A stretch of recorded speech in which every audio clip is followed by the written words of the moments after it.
तुम्ही आतापर्यंत जे ऐकलं ते विसरून जा. कारण ते जे म्हटले ते सगळे मोठ्या माणसाबद्दल बोलले. मी लहान आहे त्याच्यामुळे. तर आजच्या कार्यक्रमाला मी जो आलो, जसं संजयनी जे मध्ये जॉईन झाल्यानंतर आमची सकाळी दुपारी चहाप्याच्या गँगमधला तो एक गँगस्टर आहे, तर त्याच्यामुळे आमची मैत्री आहे. पण कसं असतं की नेहमी आपण पाहतो मित्र असे असतात की माघारी आपल्याबद्दल चांगलं नाही बोलत, असे मित्र असतात.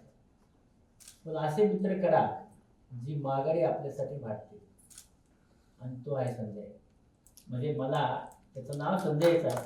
त्याचं कारण असं आहे की त्या काळात महाभारताच्या काळात ते संजयला दिसायचं आणि या काळात ते संजयला दिसायचं. त्यामुळे तो म्हणजे आमचा 2016चा संघर्ष असो, 2022चा संघर्ष असो, हा संघर्ष का होतो तर तुम्ही सगळेजणच आता तुमचा सत्कार आहे. तर जेव्हा आपण मोठे होतो, सत्कार घेता हे ठीक आहे, पण एका सत्काराला 10 शत्रू निर्माण होतात. की जेवढे तुम्ही सत्कार घ्या तेवढे शत्रू, जे तुम्हाला बघितलं नाही काही नाही, आणि तुमचं उद्या आता महानगरमध्ये फोटो छापून आला, हिला काय येतं म्हणजे काही नाही असं, त्याचा तुमचा काही रोल नाही. तुम्हाला त्यांनी बघितलं नाही काही नाही, ह्याचं काय सत्कार, हे तर पैसे घेतात, कशाला सत्कार करतात. म्हणजे बेसिक कसं आहे, जसं जसं तुमचं नाव होत राहील तसं तसं तुम्हाला शत्रू निर्माण होतात. आणि म्हणून आम्हाला खूप शत्रू आहेत, खूप. पण नेहमी लक्षात ठेवा, जितके शत्रू निर्माण होतील तेवढं तुम्ही मोठे झालात असं समजायचं. कालच तुकारामाची भेट झाली बाबांना. तुकाराम महाराज काय म्हटले, निंदकाचे घर असा कसे का दिवसभर बोलत भजी चूक केली, ही चूक केली, ही चूक केली. आपण कुठं मोजत बसतो, तो चुका आपला सांगतो तसं आपण वागायचं. आणि म्हणून ते निंदकाने काय म्हणायचे ते म्हणू द्या, पण संजय सारखा एक मित्र तुम्हाला जीवनात करा. त्याचं कारण असं आहे, काही असेल की मला चौकात भेटला, कुठं कारपोरेशन चौकात, काय झालं तात्या, असं असं झालं, मला सांगा. आपली चूक नसताना कोणी त्रास देत असेल तर माणसाच्या डोळ्यात पाणी येतं ना. आणि ते माग धावत आला माझ्या आणि मला विचारलं, 2 जण होते, आणि मला विचारलं काय झालं तात्या. मी म्हणलं असं असं झालं, माझ्या डोळ्यात पाणी आलं, तुम्ही जा मी बघतो. आणि नुसतं बघतो नाही म्हटला तर पुढच्या 1 तासात तो प्रश्न सोडून आला होता. म्हणजे हे 2016ची गोष्ट सांगतो. आणि नेहमीच म्हणजे आता मी आमचे पगार मिळत नव्हते, रागिणीचं पेन्शन मिळत नव्हतं, तू जाऊन भांडून सगळं करून कसं काय देत नाही तुम्ही. म्हणजे कसं असतं की एखादा मनुष्य हा किती चांगला मित्र असू शकतो की जे काही आपली कामं आहेत की जेव्हा तो स्वतः जाऊन करत असतो, भांडत असतो, असे मित्र फार कमी असतात. आणि तो मोठा मनुष्य, असा काही लहान मनुष्य नाही आहे, मोठा मनुष्य आहे. म्हणजे मोठी मोठी माणसं राजकारणाची त्याची वाट बघत असतात आणि तो मात्र आमची वाट बघत असतो. हे लक्षात ठेवा की आपली मैत्री ही खूप महत्वाची आहे. आणि म्हणून त्यांनी म्हटलं की या प्रश्न निर्माणच होत नाही, या म्हटल्यानंतर तो तारीख कुठली असो आम्ही येणार. आणि कसं जीवाला जीव देणारा मित्र आहे.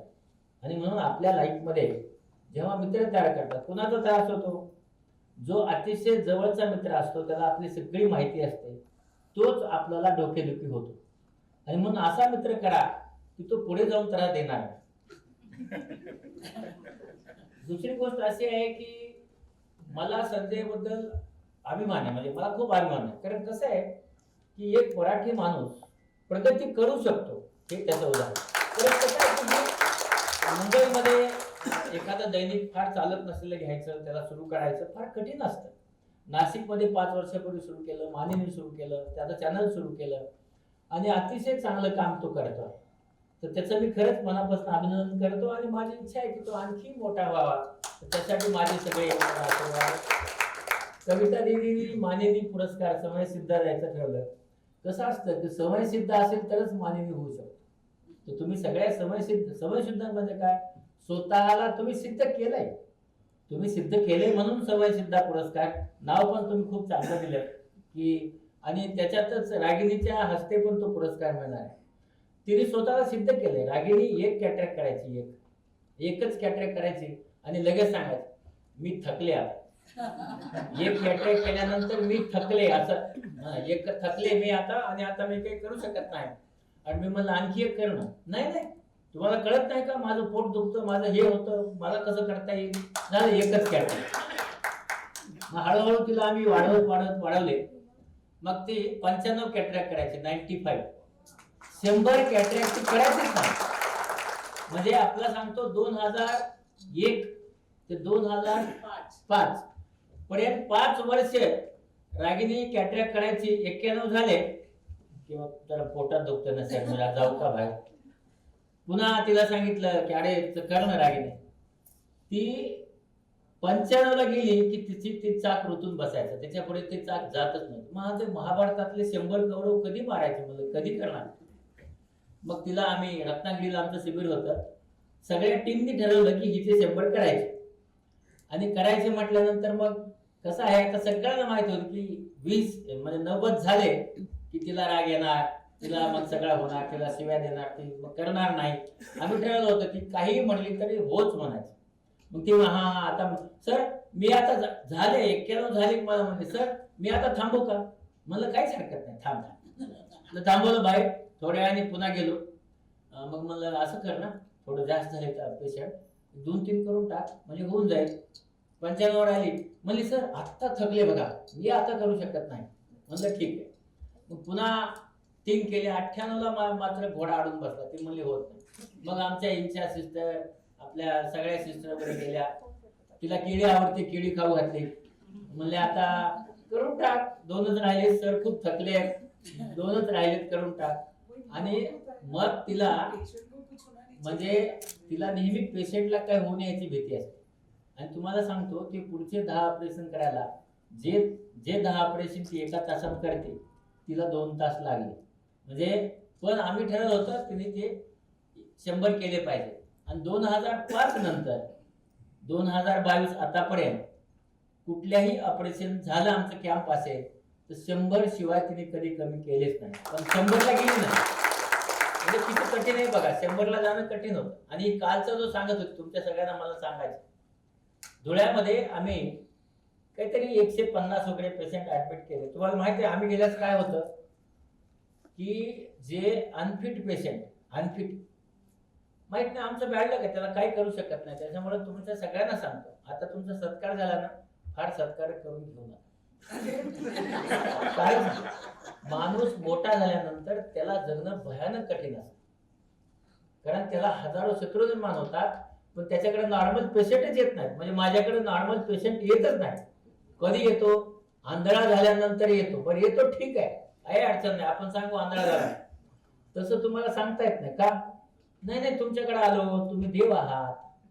म्हणजे आम्ही जरी उशीर केला आम्ही ऑपरेशन करून नाही घेतलं काही केलं तरी तुम्ही आम्हाला नजर दिली पाहिजे अशी त्या पेशंटची अपेक्षा असते. कसं देणार आहात तुम्ही जर पेशंट विज्ञानाने त्याला ऑप्टिक अट्रॉफी दिली आहे तर तुम्ही कसं नीट करा पण त्याची अपेक्षा असते दिसलं पाहिजे. आणि म्हणून थोडं नॉर्मल असेल ना हे अपेक्षा घेऊन कोणी येत नाही फार कठीण असतं. आणि मग असं आम्ही तिथे जेव्हा पेशंट तुम्हाला सांगतो आम्ही याला कॅम्प केला आता परभणीमध्ये 225 अनफिट पेशंट केले 272 पेशंट 225 अनफिट म्हणजे मिनिमम एका डॉक्टरकडे गेलेला पेशंट वा ह्याला जाऊन आता शिबिर करून वसमतला. तसं इथे आमचे पेशंट आम्ही 150 वगैरे 155 ऍडमिट केले होते गेल्या शनिवारी. आणि शनिवारी सकाळी 5:15 वाजता ते रिनल कोलिक झाला 6-7 प्रोफ्यूज उलट्या झाल्या आणि खूप पेन व्हायला लागले. मग त्यावेळेस मग डॉक्टर आपला रोहन पाटीलला बोलवलं आणि त्याला सांगितलं कुलकर्णी आणि त्याला सांगितलं बाबा असं असं आहे. मग ते काय ते वायवेरान आणि तो अँटीस्पाझमॅटिकचं इंजेक्शन दिलं. आम्ही पेशंट बघायला गेलो 1 तास झोपली बघा रिनल कोलिक नंतर तिने येऊन 60 ऑपरेशन केले. ते जे म्हणते ना 59 माझ्यापेक्षा 1 जास्त ऑपरेशन केलं. हे काय सांगतो म्हणजे रागिनी चांगलं करते म्हणून नाही सांगत. ज्याला इच्छाशक्ती असते तो यशस्वी होतो. इच्छाशक्ती नसेल डोकं दुखतं पाय चला म्हणले की पाय दुखतात गुडघे दुखायला लागतात काम करा म्हणले की डोकं दुखायला लागतं. इथं डोकं दुखतं आपण सगळे डॉक्टर आहोत मला सांगा इथं डोकं दुखायला आहे काय 1 सेंटीमीटर हाड आहे, 1 सेंटीमीटर, त्याच्या मागे मेंदू आहे. काय दुखेल? काही नाही. आणि न्यूरॅल्जियाचं पेन सगळ्यात असतं का? नाही. त्याच्यानंतर पुन्हा इथं दुखते. मला इथं दुखायला आहेच काय सांगा ना. आता इथं डोकं दुखतं. आणि जेव्हा कुणी येऊन मला, तो पुरुष असो स्त्री असो, तर सांगतो इथं डोकं दुखतं, त्याला मी सांगतो खूपच छान आहे, म्हणजे तुम्हाला असे खूप बऱ्यापैकी आजार झालाय, आणि म्हणून त्याला एक 2-4 व्हिटॅमिनच्या गोळ्या, जे नाव व्हिटॅमिनचे नाहीत असे लिहून देतो, आणि त्यांना सांगतो ह्या गोळ्या घ्या, तुम्ही बघा 3 आठवड्यात नीट होऊन जा, घ्या तुम्ही गोळ्या. त्याला जर मी सांगितलं नाही तुमचं चुकीचं आहे, मानसिक आहे, ते नीटच होत नाही. तर त्याला सांगत असतो पॉझिटिव्हली, फार बरोबर, तुम्हाला मोठा आजार आहे हो, ह्या गोळ्या घेऊन टाका. पण कसं आहे की जो असे करतो तो यशस्वी होत नाही.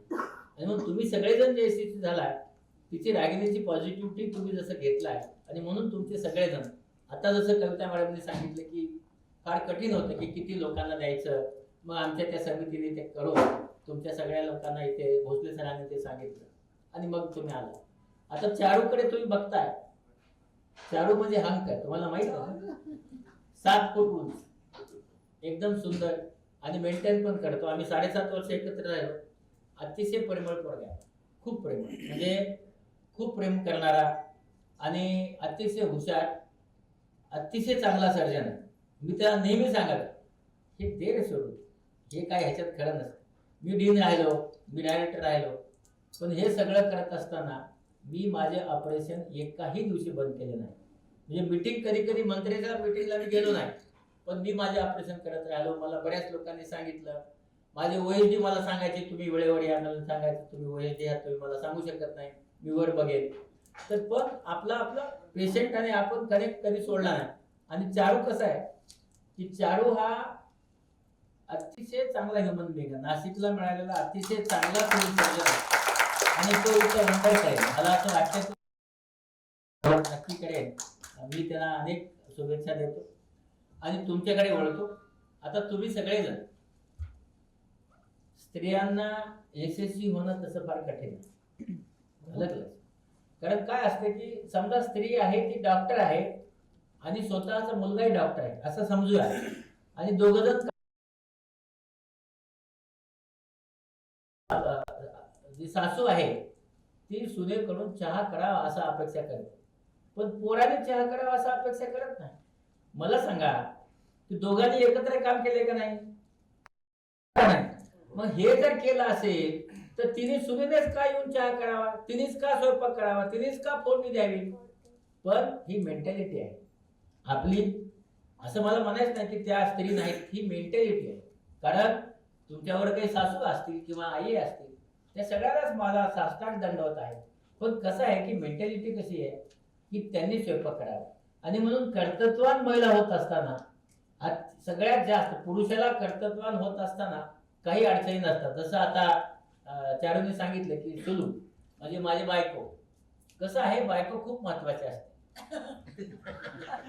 ती महत्वाची नाही म्हणलं तर चांगलं नसतं, फार महत्वाची असते. पण मला किडनी बदलल्यानंतर 29 वर्ष पूर्ण झालं. तुम्हाला माहिती आहे की ट्रान्सप्लांट नंतर मनुष्य फार दिवस जगत नाही, पण मी जगलो. कारण काही असतील समजा जगलो. पण रोज किती वाजता, जर चाडू म्हटला रात्री 2ला जरी घरी गेलं तरी मला आतापर्यंत विचारलं नाही की 2 वाजेपर्यंत तू कुठे होतास, एकदाही विचारलं नाही. हा बायकोचा नवऱ्यावर असलेला विश्वास आज नसेल तरी तो ठेवा, कारण तो आपला जो विश्वास आहे यामुळेच आपल्या दोघांचं नातं घट्ट होत असतं. आणि 2 वाजता तिंबून ठेवलेलं पीठ आणि भाजी तयार करून ठेवलेली, ती 2 वाजता त्याला स्वयंपाकाला फोडणी देऊन आधीच गरम करून तिने मला 29 वर्षात एकदाही दिलं नाही. त्यावेळेस स्वयंपाक करून दिला, आणि म्हणून मी किडनी ट्रान्सप्लांट असून आज आणि म्हणून पुरुष मोठा होण्याच्या पाठीमागे मला, माझ्या मागे 2 स्त्रियांचा हात आहे. एक इथं बसलेली स्त्री रागिनी, जी मला जॉईन झाली नसती मी काहीच केलं नसतं. एक माणूस काहीही करू शकत नाही. मी जे 200 ऑपरेशन करतो त्याचे 100 रागिनीचे असतात. एवढंच झालं. मला संजयने सांगायचं आहे की वडाच्या झाडाखाली जेव्हा दुसरं झाड लावतो त्यावेळेस त्या झाडाचं नाव होत नाही.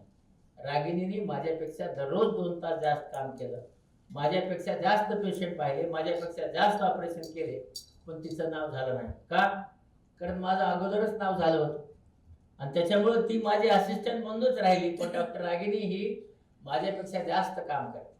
कधीतरी मला असं वाटतं की तिला न्याय मिळेल असं मला वाटतं आणि संजयला मी नक्की सांगतो की मला न्याय द्यायचं बंद कर, पण तिला एकदा मोठा न्याय दे ज्याच्यामुळे तिला न्याय मिळेल. माझं पेन्शन त्यांच्यामुळे सुरू झालंय. पैसे ठीक आहे. बेसिक असं आहे की आपण सुलू आणि रागिनीमुळे मला हे सगळं काम करता आलं. तुम्हाला तेच मी सांगत होतो की आपल्या तुम्हाला कर्तृत्वान होण्यासाठी तुम्ही जे आता 15 जण इथं आला, तुमचा जो सत्कार आहे, मला माहित आहे किती भव्य दिव्यातनं तुम्ही गेला आहात. आणि त्या भव्य दिव्यातनं गेला असताना की आता आमच्या बापाई मॅडम आल्या की इथे नाशिकच्या जवळपास कुठेही कॉम्प्लिकेशन गुंता निर्माण झाला डोळ्याचा की ते बापाई मॅडमकडे जायचं आणि त्या गुंत्यातनं स्वतःला सिद्ध करायचं. कारण डोळ्याला इन्फेक्शन झालं, काही झालं, कुठे जायचं? बापाई मॅडमकडे जायचं आणि मग त्यांनी तो डोळा नीट करायचा. समजा त्यांनी केला नसता तर त्या समय सिद्ध झाल्या नसत्या. म्हणजे त्यांना तारेवरची कसरत होती की हे सगळं करायचं.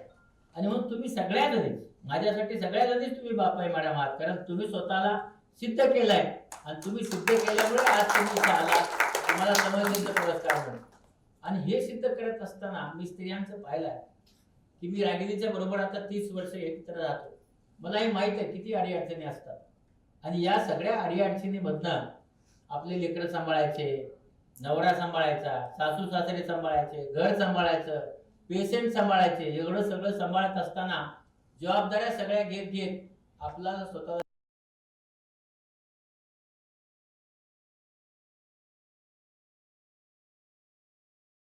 केलात. आणि मी महानगरचं आणि मालिनीचं खरंच मनापासून म्हणजे अभिनंदन करतो की आपण एक अतिशय चांगली गोष्ट केली आहे. ती गोष्ट अशी आहे की ज्या स्त्रियांनी चांगला म्हणजे काम केलं त्यांचा सत्कार करणं, त्यांच्या पाठीवर थाप टाकणं की तुम्ही चांगलं काम केलं.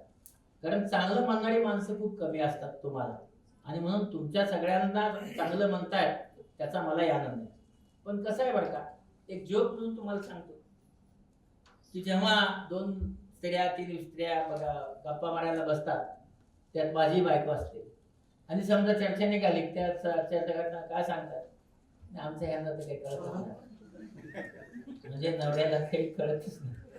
त्यांचं ठरलेलं असतं सेंटेन्स मी नेहमी ऐकत असतो. बसल्या दोघी बोलायला काय कळत, काहीच कळत नाही. म्हणजे त्याला पद्मश्री जरी मिळाली तरी काही कळत. पण तुम्हाला सांगतो की काही कळत नाही म्हणण्यामध्ये प्रेम असतं. ज्या कळत नाही म्हणतात ना त्यात प्रेम असतं. म्हणजे काय म्हणायचं असतं त्यांना, म्हणजे त्यांना असं म्हणायचं असतं की हा माणूस माझ्यासाठी वेडा आहे आणि म्हणून ते कळत नाही असं म्हणत असतं. आणि म्हणून तुम्ही जे माणसं निर्माण झाले तुम्ही, त्याचा मला खूप आनंद आहे. तुम्ही जे प्रगती केली आज आणि ही प्रगती मी बघतोय की तुम्ही सगळेजण असं एकदम चांगलं काम केल्यामुळे ह्यांनी तुमची निवड केली. त्यांनी सांगितलं भोसले साहेबांनी की खूप लोक होते, त्या सगळ्यांना कसं निवडायचं, मग आम्ही निवडलं. तर काहीतरी एक क्रायटेरियामध्ये तुम्ही पुढे आलाय आणि ते खूप महत्वाचं. तर तुमच्या सगळ्यांना मी सगळ्यांचंच मनापासून अभिनंदन करतो.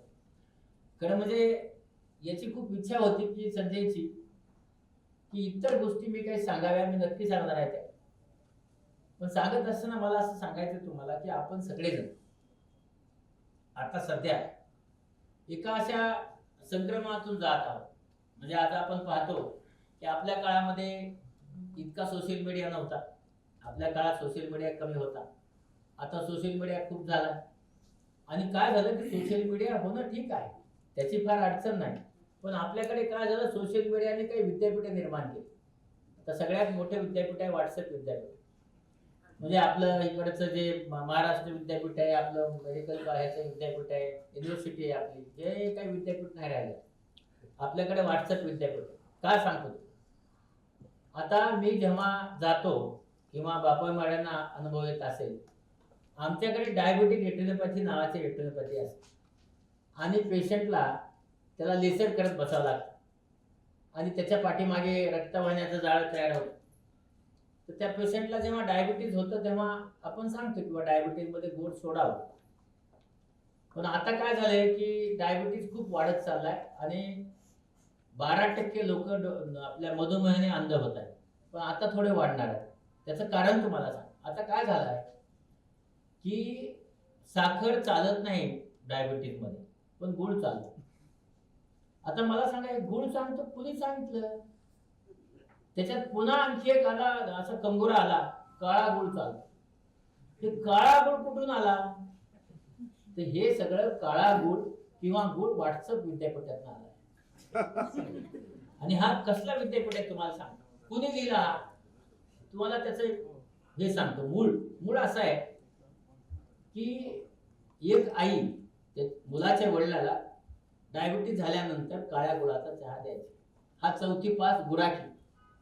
सकाळी सकाळी तो वडिलांच्या बरोबर गुळाचा, आईला म्हणायचा मलाही गुळाचा चहा दे आणि प्यायचा. मग त्याला असं वाटलं की हा हे खूप चांगला शोध आहे की डायबिटीज मध्ये काळ्या गुळाचा चहा चालतो. त्याने लिहून टाकलं व्हॉट्सअपला 4थी पास की काळ्या गुळाचा चहा हा डायबिटीज मध्ये चालतो.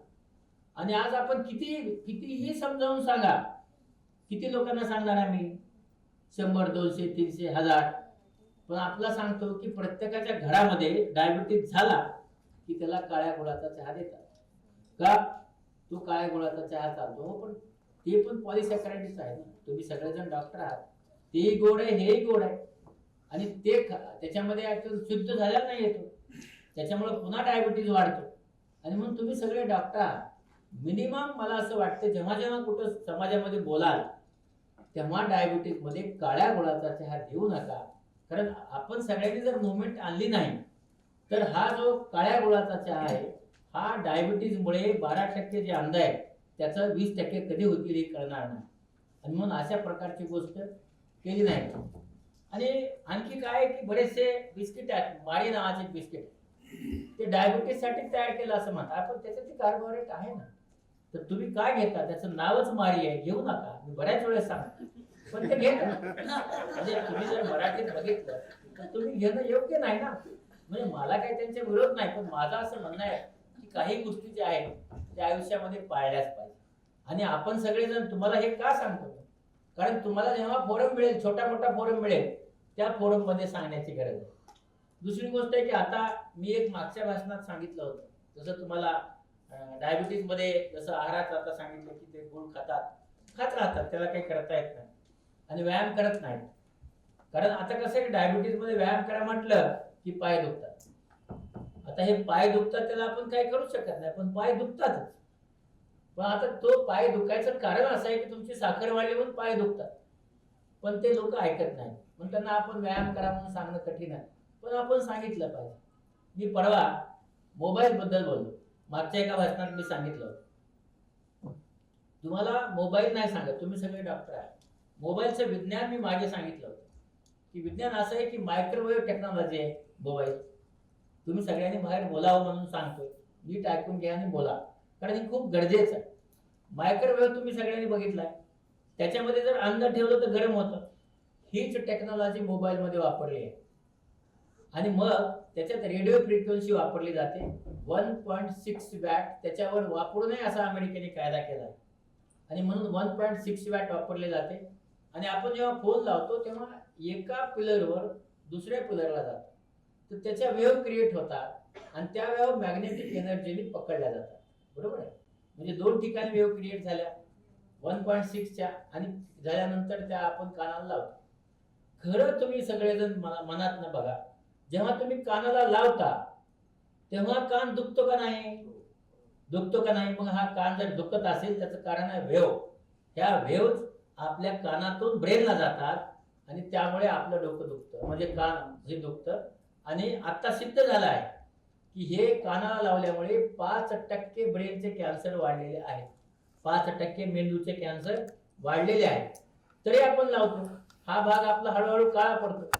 असं बघतो आपण, आपले डोळे निस्तेज होतात, कोरडे पडतात. मॅडम बसल्या आहेत, चष्म्याचे नंबर आता वयाच्या 40व्या वर्षी पण वाढतात. आलं लक्षात? का? कारण तो आपण मोबाईल वापरत राहतो, त्यातला ब्ल्यू लाईट आपल्या डोळ्यात जातो आणि त्यामुळे आपले चष्म्याचे नंबर वाढतात. पण आपण वापरतो. असं म्हणतात की स्पर्म काउंट कमी होतो, तरी आपण वापरतो. म्हणजे आपण काही झालं, बसल्यामुळे आपले गुडघे दुखतात, सांधे दुखतात तरी वापर. त्याचबरोबर आपण अंधारामध्ये पण चोरून वापरतो. पण हे केल्याने आपलं स्वतःचं नुकसान आहे. आणि म्हणून मग काय केलं पाहिजे? आपण जर वापरू नका म्हटलं तर होणार आहे का? नाही. आणि म्हणून आपण विज्ञान सांगून पुढे सांगणं काय गरजेचं आहे की हा कसा वापरावा. हे बघा, 16 ते 18 इंच पर्यंत हे वेव्हज आहे. म्हणून हा फोन आपल्या शरीरापासून 18 इंच दूर ठेवा. म्हणजे हातात धरून चालावा, खिशात ठेवू नये, कुठल्याही खिशात ठेवू, हातात ठेवा. त्यानंतर स्पीकर फोनवर बोलावं, म्हणजे दूर राहतो. आपण स्पीकर फोनवर का बोलत नाही? कारण आपल्याला चोरून बोलायचं की आपलं कोणी ऐकू नये, म्हणजे मित्राला मैत्रिणीला, म्हणून आपण असं लांब बोलतो. तसं मग ब्लूटूथ लावा, वायरचा ब्लूटूथ चांगला. तो नसेल तर वायरलेस लावा, ब्लूटूथवर बोला, ते जास्त चांगलं. फोन तुम्ही जेव्हा चार्ज करता तर चार्ज करत असताना फोन लिव्हिंग रूम मध्ये लावा, बेडरूम मध्ये लावू नका, म्हणजे तुम्हाला त्या वेव्ह पासून दूर राहता येईल. लहान लहान गोष्टी आहेत. लहान मुलं ज्यांना आता पहा तुम्ही, ते लेकरू रडलं त्याच्या हातात फोन, लेकरू तुम्हाला स्वयंपाक करू देत नसेल त्याच्या हातात फोन, जेवत नसेल त्याच्या हातात फोन, तुम्हाला सिरियल बघू देत नसेल त्याच्या हातात फोन. लहान लेकराला आपण फोन दिल्याने प्रूव्ह झाले आता विज्ञानामध्ये की त्याचा IQ, हुशारी कमी होत चालली. आणि म्हणून 1 ते 6 वर्षापर्यंतच्या मुलाला मोबाईल दिल्याने त्याची हुशारी कमी होत चालली. ती देऊ नये. आणि हा कठीण आहे, म्हणजे हे कोणी ऐकणार नाही माझं, पण मी हे सांगत त्याच्यासाठी राहणार आहे की ते गरजेचं आहे. 20 वर्षानंतर हे कळेल की ऐकलं पाहिजे. आणि म्हणून लहान मुलांना मोबाईल देऊ नये. आणि आता काय झालं, जिद्दीच आहेत मुलं. समजा तुम्ही मोबाईल दिला नाही तर दगड घालायला सुरू करतात. का? कारण त्यांना तुम्ही त्याची सवय लागली. आणि हे जिद्द पुढे आयुष्यभर राहणार आहे असेच. आणि ते मुलं एक्सेंट्रिक होणार आहेत. आणि म्हणून आपलं हे जर पाळायचं असेल तर हा मोबाईल आपण त्यांना देता कामा नये. 6 ते 20 वर्षापर्यंत 1 तास वापरावा आणि 20 वर्षानंतर 2 तास. याच्यापेक्षा जास्त मोबाईल वापरू नये. वापरायचा असेल तर तुमचा व्हॉट्सअप आहे तो जोडा कॉम्प्युटरला आणि 24 तास बघा. YouTube तिकडे जोडा आणि पहा. पण कसं आहे की आपलं संरक्षण होणं खूप गरजेचं आहे. आणि हे झालं तर ते फायद्याचं. आज आपण पाहत होतो, आपण सगळे डॉक्टर, 1947 ला कार्डियाक डिसीज मुळे किती लोकांचा मृत्यू व्हायचा? 18%. आता आपण स्वतंत्र झालो, आता किती व्हायला पाहिजे? 2%, 1%. बरोबर आहे? आता 42% होत. असं का झालं? कारण आपल्या ह्याच्यामध्ये जे खाण्यामध्ये येत आहे सगळं, काय खातो आपण? जंक फूड आहे ना, पिझ्झा, बर्गर. आता नवीन निघाले काय तर हॉट डॉग, कोल्ड डॉग, बगळा डॉग, तिकडा डॉग, असे इतके कुत्रे निघाले. किती कुत्रे खाणार वा, आहे का नाही? तर हे सगळं मला असं वाटतं की हे बंद झालं पाहिजे. का सांगतो? तुम्ही सगळे डॉक्टर आहेत का नाही? याच्यात कॅलरी खरंच आपण वापरतो का? या जंक फूड मधली कॅलरी जी आहे ते आपण वापरतच नाही. मग आपण काय खातो? जी एनर्जी आपण वापरत नाही आपल्या याला. माझं काय म्हणणं आहे की डिझेलच्या, पेट्रोलच्या गाडीत डिझेल चालतं का? पण आपण सगळेजण आपले पेट्रोलच्या गाडीत डिझेल टाकतो जंक फूड खाऊन, आहे का नाही? डिझेल टाकू नका, पेट्रोलच टाका. आणि ते टाकण्यासाठी जंक फूड खाऊ नका. मी नेहमी सांगत असतो की खा पिझ्झा आणि बर्गर. म्हणजे काय की हे सगळे जंक फूडचं नाव आहे ना. आता घेतले तुम्हाला मी हॉट डॉग, कोल्ड डॉग, काय ते पिझ्झा, बर्गर. खा पिझ्झा आणि बर्गर, व्हा आजाराने जर्जर. म्हणजे हे खाल्ल्यास आजार होणार. मग काय करा? खा भाकरी आणि भाजी, जगा होईल तो आजोबा आणि आबा. म्हणजे तुम्ही जर भाकरी भाजी खाल्ली तुम्ही सांगा. कारण कसं आहे की जोपर्यंत आपण त्याच्यातले तज्ञ आहोत, आपण जोपर्यंत हे सांगणार नाही तोपर्यंत हे लोक करणार नाही. आणि त्यासाठी आपण करा. मला रागिनी नेहमी सांगते हे सांगायचं तू बंद कर. त्याचं कारण आहे की तिला पिझ्झा आणि बर्गर आवडतो. मग ते आम्ही तर कुठलं दुकान असतं? मॅकडॉनल्ड. त्या मॅकडॉनल्ड मध्ये जाऊन बसलो की लोक आमचा फोटो काढतात. आता हे तुम्हाला माहित आहे की हे भाषण सोशल व्हायरल झालेत माझे सगळे. लहानांना आम्ही काय कुठला काय खातात, पिझ्झा खाताना पाहिला. ते म्हणलं मी नाही खात. मग ते असं वाकडं खात राहते. म्हणजे असं नको ना खाऊ, पिझ्झा खायचाच नाही, कशाला खा? पिझ्झा आणि बर्गर हे सगळं.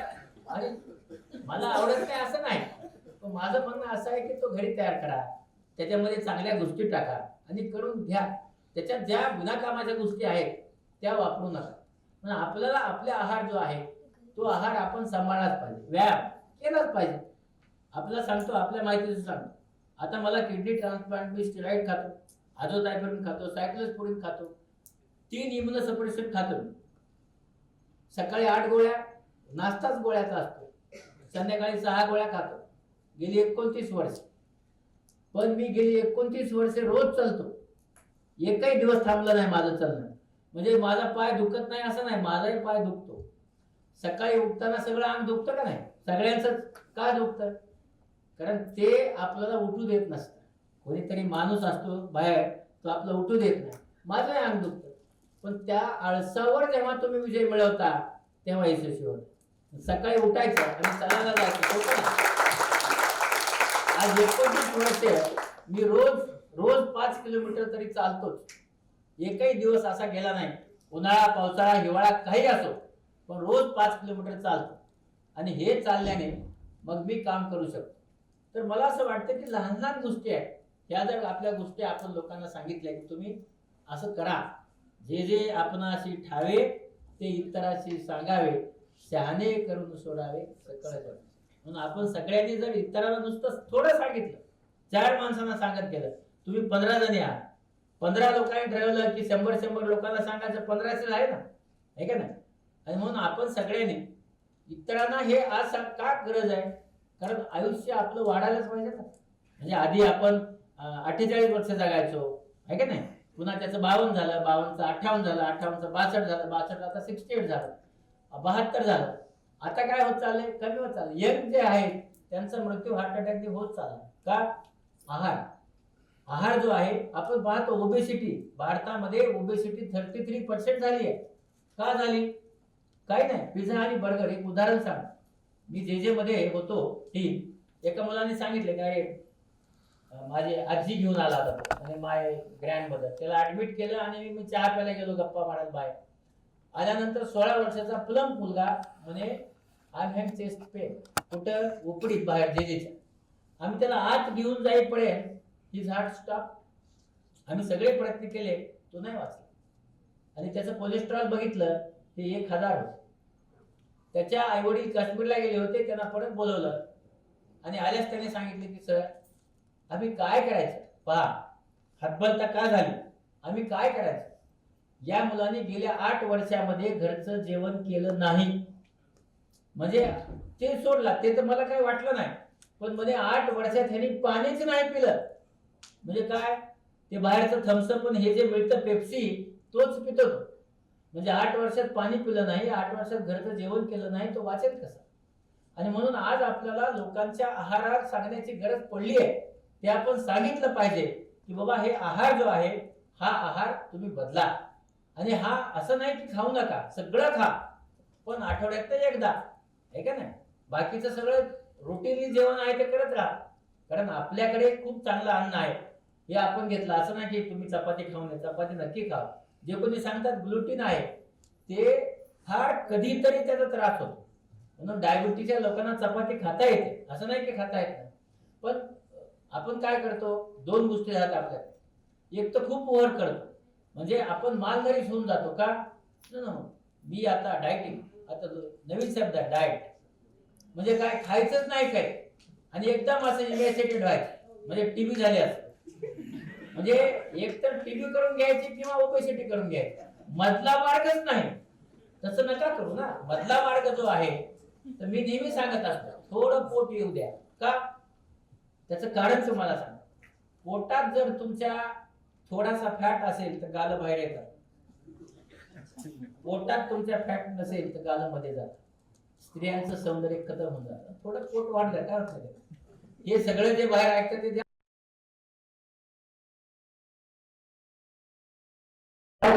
हे असं काय झालं, इथं काय वाटतंय, हे झालं, अरे असू शकतं ना. मला सांगा, एवढ्या जवळ येऊन कोण निरखून बघायला? घाबरून नका जाऊ, दाबूनच बघत नसतं.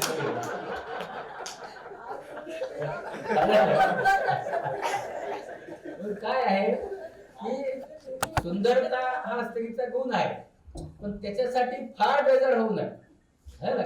थोडं कमी बेजार व्हा, सुंदरच आहात तुम्ही. मी तर असं बघतो की सगळ्या स्त्रिया सुंदरच असतात. का? देवाने निर्माण केल्या, त्या का मी आणि तुम्ही निर्माण नाही केलेल्या. आणि स्त्रीला पुरुषापेक्षा 10 पट जास्त सौंदर्य दिला. नाही पुरुषांना पण दिलंय असे कधी कधी हंक असतात आपल्याला पण ते फार कमी. काय म्हणजे मला सांगा की चारूच्या बाजूला उभं राहिल्यानंतर इन्फिनिटी कॉम्प्लेक्स येतो का नाही? तुम्ही उभं राहून बघा, त्याच्या बाजूला उभं राहिलं की इन्फिनिटी कॉम्प्लेक्स येतो. एकदम हा गोडा पान सड पातळ सगळेच गुण आहेत त्याच्यात. त्यामुळं सगळ्यांनी जेव्हा असं आपण स्वतःला करत असताना सिद्ध करत असताना नेहमी लक्षात ठेवा चांगलं जगा. यांनी सांगितलं मी स्वयंपाक करतो, स्वयंपाक ही माझी हॉबी आहे. मी जर स्वयंपाक केला, तिला मी सांगितलं की कसं चांगला कसा होतो, कसं आहे बाबा तुमचा का चांगला होत नाही असं माझं म्हणणं आहे. तुमचाही चांगला स्वयंपाक होतो. असं आहे की तुमचा स्वयंपाक ही चांगलाच होतो, पण आणखी चांगला कधी होईल? रुटीन सवय असते माणसाला, हे मसाला टाकला, ते मसाला टाकला, ते मसाला टाकला. रुटीन काय चुका येतात? तुम्ही केलेला स्वयंपाक आणि हॉटेल मधला स्वयंपाकात का फरक असतो? हॉटेल मधला गोड लागत नाही ना, त्याच्याकडे तर खूप मसाले आहेत. का? कारण ते मसाले टाकत असताना त्याचं जे ज्ञान किंवा त्याचं जे भान असतं ते शून्य असतं. त्याला काय करायचं? त्याला महिन्याच्या अखेरीस 50,000 रुपये घ्यायचे.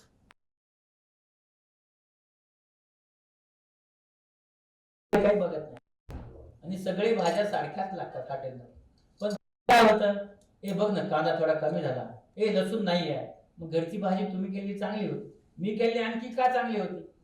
कारण मला एकदाच करायचं असतं. तुम्हाला रोज करावी लागते. मला रोज करायला लागेल तर मी चांगली नाही करणार. मी कधीतरी करतो म्हणून ते चांगली होत. आणि म्हणून दर रविवारी मी घरी राहत नाही, जसं संजयने सांगितलं. त्याचं कारण काय, शनिवार रविवार बाहेर जाऊन जेव्हा सरकारमध्ये होतो तेव्हा सुट्टीच्या दिवशी काम करायची सवय लागली.